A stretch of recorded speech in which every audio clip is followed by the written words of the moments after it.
About 100 tapes a week are delivered to the BFBS television unit at Joint Headquarters Rhein-Dahlen. Outside is the mobile control room from which the tapes were broadcast until very recently.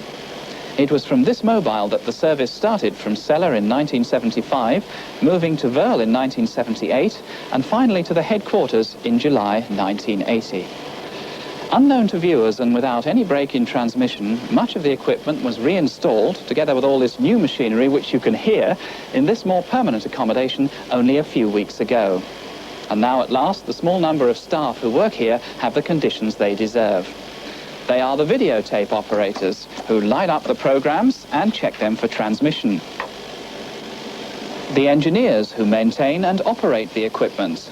The presenters who preview the programs, start the tapes and make live topical announcements in sound only. Winner takes all on video 3.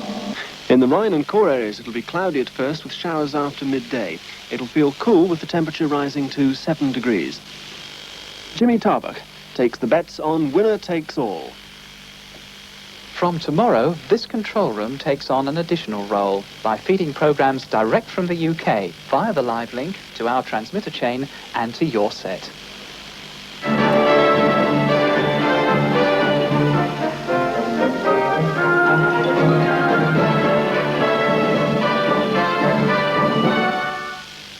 Someone who has been deeply involved in the UK to Germany link almost from the start is the TB project officer in Germany, Major Bernard Strange of the Royal Signals. The live link is a line-of-sight microwave radio relay system that starts at the London Control Centre, Wembley, and goes down through Kent to Dover, across the channel to the French PTT station at Vienne, on into Belgium, where the RTT take it then for us through the country to a place called Heltron. At the moment, that station is yet to be built, so we are having a temporary routing before that arrives and takes us into Brunsum and then to the network input point at GHQ Rhein-Dahlen. Does this mean the link is now complete? No, not exactly. Contractually, we've got a great deal yet to do.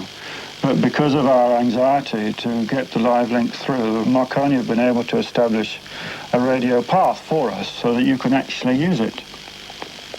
So what you're saying, Bernd, is that what we're getting us from tomorrow is in the way of a bonus? It is entirely bonus until such times we contractually have handed it over to us. And what's still outstanding? There are 2 stations still outstanding on the network.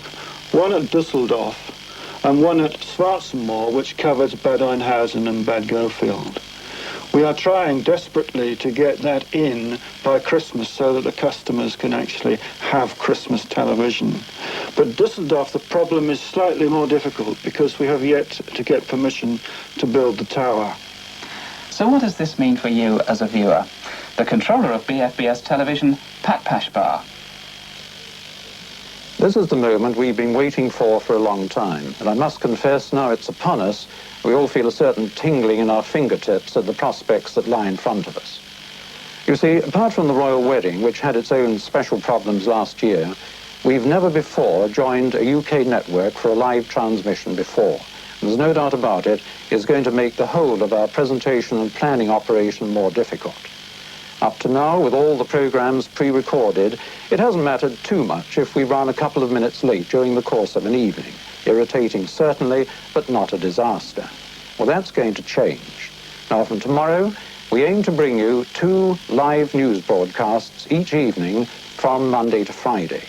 And they will be the ITN News at 6:45 local time and the BBC main news of the evening at 10 o'clock local time. Germany, of course, is 1 hour ahead of the United Kingdom. Now, the news pattern at the weekends will vary, just as it does in the UK, and we haven't yet finalized those times yet. Now, the next major effect of the live link is going to be on sport. And from next Saturday, the 18th of December, we aim to relay Grandstand from BBC One, the whole of the Grandstand programme. And there's no doubt about it that the introduction of these programs is going to be like a breath of fresh air into our schedules. It's an actual marvelous, exciting step forward. As I said, our problems become more complex. We now have 2 fixed points to aim for each evening, and it isn't going to be easy. One of the problems is that when we go to press with our program details, we don't always know the precise duration of those programs. But whatever the problems, we simply have to get into the news on time. It's not going to wait for us. And there's going to be a great responsibility on the Rhein-Darlen staff, the out-of-vision staff in Germany, whom you very seldom see, but who are, if you like, those at the sharp end. And they're going to be, in the first few months, the ones responsible for bringing in the live UK transmissions.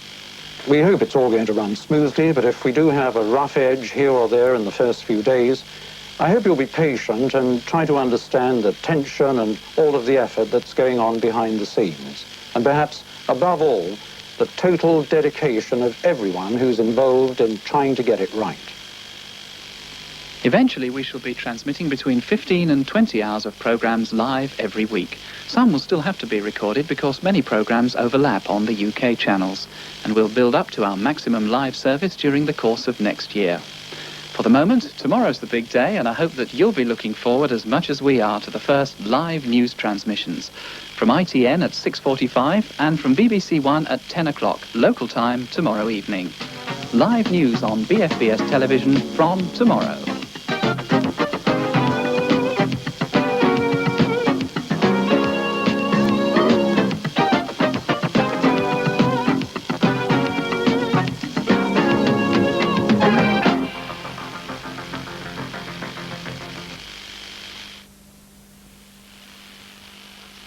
This is BFBS Television, a division of the Services Sound and Vision Corporation. And now, for the very first time, we cross live to London and ITN for the news. The time here in Germany is 6:45.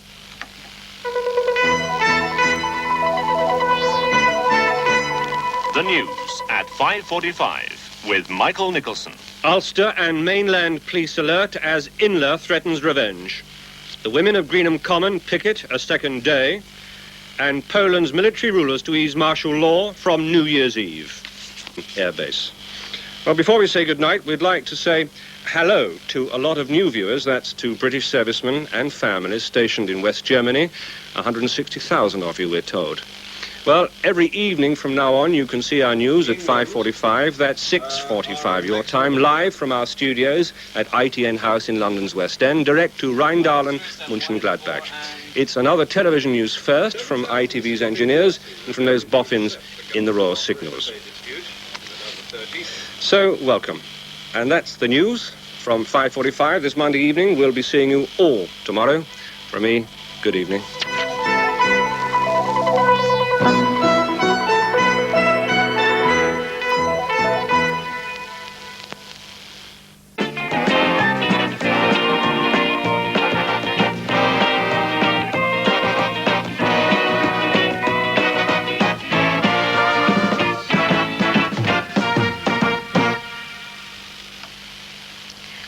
In 25 minutes, there's a lot of bull and a pat on the back when Arthur invites Terry out on a country jaunt in the series Minder.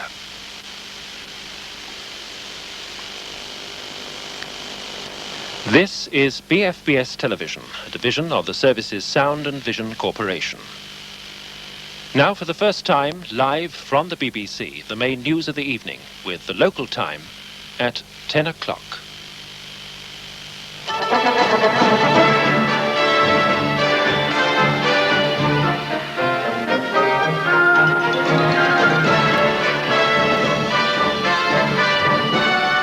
The peace women blockade Greenham Common. The government say you're helping the Russians. Top alert in Northern Ireland. There could be a new terrorist onslaught. The mother of a child raped twice says the law is not tough enough.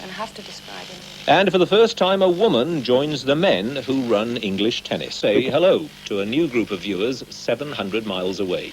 For the first time, 160,000 British servicemen and their families in West Germany have been able to watch the 9 o'clock news live from London.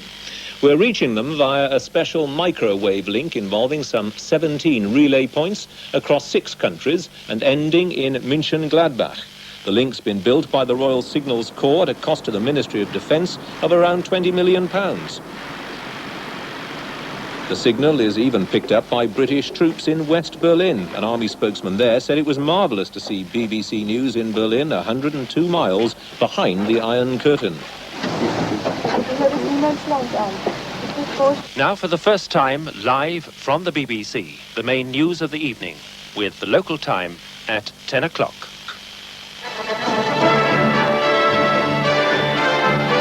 And among our new viewers, Sergeant and Mrs. Nick Bowl and their friends from the Royal Ordnance Corps. So to Sergeant Bowl in München-Gladbach and to all the rest of you, good night.